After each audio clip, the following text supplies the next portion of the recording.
दोस्तों, Rakesh plastic technology में आपका स्वागत है। तो देखते हैं आज इस वीडियो में पेश करते हैं आपके सामने रिफिलिंग प्रॉब्लम।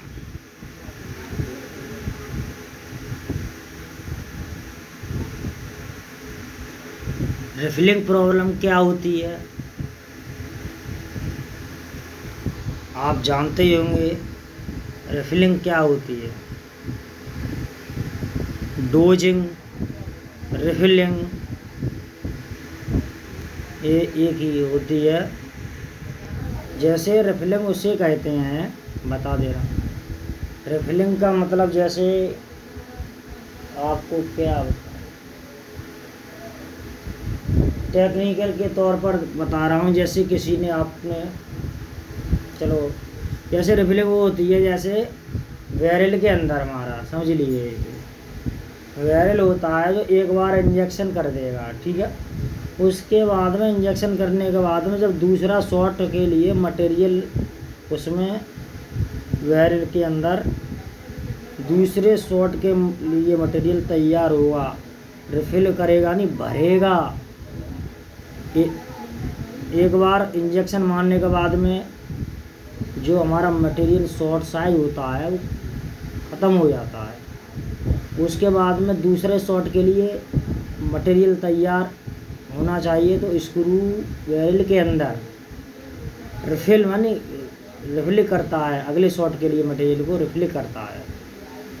तो दोस्तों समझ ही गए होंगे रिफिलिंग क्या है। अगर ना समझ में आया हो तो वीडियो में कमेंट करना, तो मैं और डिटेल के साथ में रिफिलिंग क्या है उसकी वीडियो अपडेट करूँगा, ठीक है।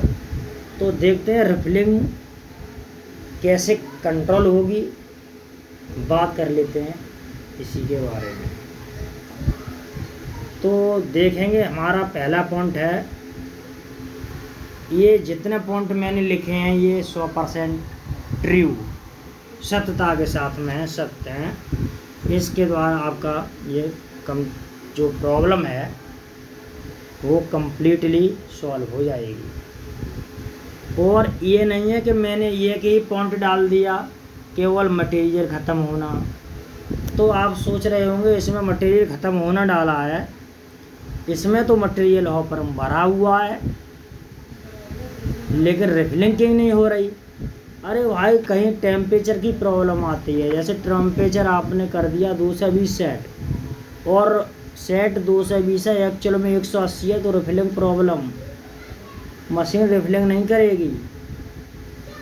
मतलब ऐसी जो प्रॉब्लम है इसी वीडियो में पेश करने जा रहे हैं। और दोस्तों, हमारी इसी चैनल पर ट्रबल शूटिंग की जो वीडियो आ रही हैं उन्हें भी ध्यान से देखिए, और जो आप वीडियो पसंद कर रहे हैं उन्हें आगे शेयर कीजिए, जो कि और भी जितने कैंडिडेट हैं वो हमारी वीडियो को देख सकें।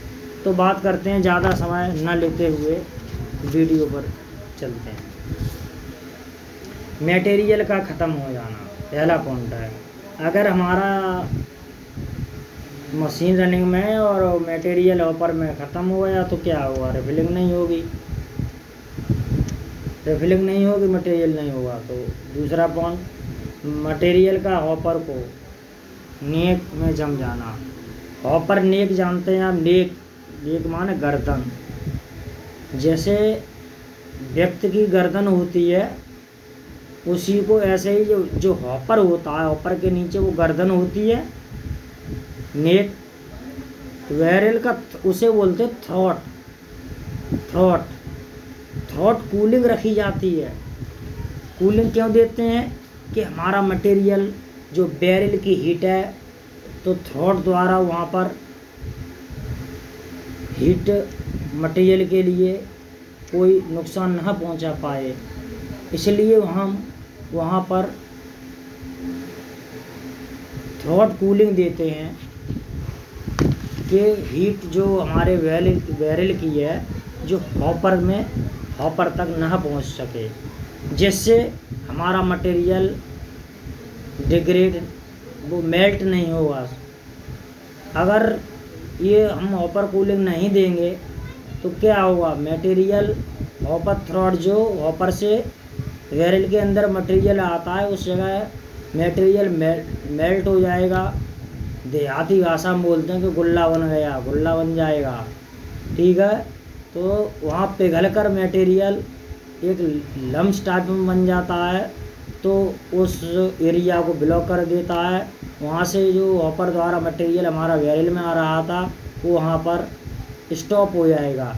तो जब रुक जाएगा तो आगे हमारा क्या होगा, जो बैरल में मटेरियल नहीं आ पाएगा तो हमारी रिफिलिंग प्रॉब्लम आएगी। तीसरा पॉइंट की तरफ बढ़ते हैं, टेम्परेचर का कम हो जाना। बताया हमने टेम्परेचर आपने सेट कर दिया। मान लीजिए नायलॉन मटेरियल है हमने, तो हमने टेम्परेचर सेट कर दिया। हमारा टेम्परेचर सेट कितना है उसमें 2 से 260 या 270। ठीक है, 260 सेट है आपका। ठीक है, 260 सेट कर दिया और हमारा जो रनिंग टेम्परेचर बोलते हैं एक्चुअल टेम्परेचर वो हमारा 230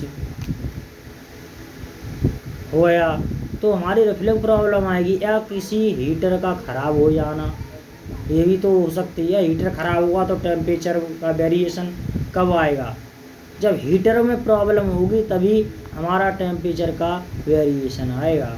ठीक है, तो अगर ये भी हमारा जो टेम्परेचर का वेरिएशन होगा ज़्यादा तो हमारी क्या रिफिलिंग प्रॉब्लम आएगी। आगे बढ़ते हैं, इलेक्ट्रिक वाल्व में खराबी हो ना। जो इलेक्ट्रिक वाल्व होता है जैसे रिफिलिंग को सेंस करता है कि रिफिलिंग हो गई, वो अगर ख़राब हो गया तो वो भी नहीं रिफिलिंग होगी।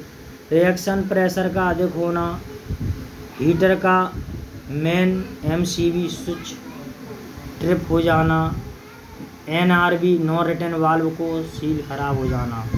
NRV जानते ही होंगे, नॉन रिटर्न वाल्व। NRV ये हमारा स्क्रू में लगा होता है, स्क्रू के टिप पे लगा होता है। इसका काम क्या होता है, अनवांटेड मटेरियल को क्रॉस नहीं होने देता है।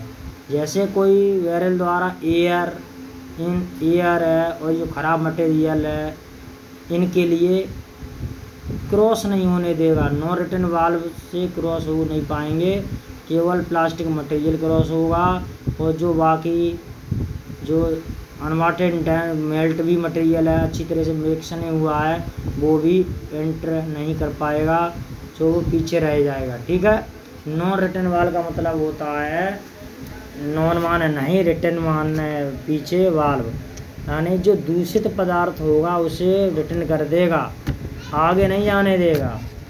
ठीक है, सिक्योरिटी की तरह काम करता है। आगे बढ़ते हैं, फीड जोन का टेम्परेचर मेल्टिंग टेम्परेचर से अधिक होना। ये तो समझ ही रहे होंगे, उसी बताई अभी मैंने कि टेम्परेचर का कम हो जाना या वेरिएशन आना, तो यही तो है, फीड जोन का टेम्परेचर मेल्टिंग टेम्परेचर से अधिक होना। ठीक है, आगे देखते हैं, यदि फिर भी रिफिलिंग, इतना काम सही है आपके और फिर भी रिफिलिंग नहीं हो रही, क्या करेंगे। यदि फिर भी रिफिलिंग न हो रही, रिफिलिंग हो ना हो तो रिजेक्शन प्रेशर का वाल्व खोलकर चेक करो, देखो कि इसके अंदर का स्पिटिंग ऑयल रिंग या ऑयल इनलेट या आउटलेट की रबर सोल तो खराब नहीं। यदि वह लीक हो तो उन्हें बदल दें। मटेरियल के हिसाब से स्क्रू RPM चेक करो और एडजस्ट करो। प्रेशर लाइन को चेक करो, कहीं पाइप लाइन तो लीक नहीं, लीकेज को रिपेयर करो। ओके, इतना प्रॉब्लम सॉल्व करने के बाद में आपकी 100% रिफिलिंग कंप्लीट होगी। थैंक यू, मिलते हैं अगले वीडियो में।